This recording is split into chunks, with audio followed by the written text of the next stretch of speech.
Hello guys, আপনারা দেখতে পাচ্ছেন আমরা আছি জোটার মন্দির চলে এসেছি। মন্দিরের সামনে রাস্তায় বাইক থেকে নামলাম।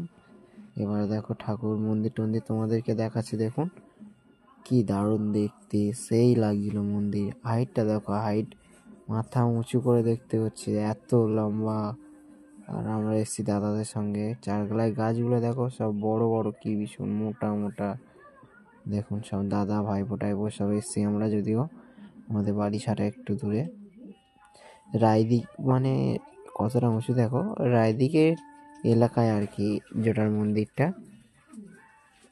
সেই লাগছে দেখতে। আপনারা দেখুন চারদিকে কি ভীষণ ভীষণ গাছ। শনিবার থেকে পূজা হয়, শনিবার আর কি বার পূজা হয় আমি মাত্র বলতে পারছি না, আমি যেটুকু জেনেছি। আর অনেক রহস্য গল্প আছে। দেখো এটা হলো আমার ভাইপো।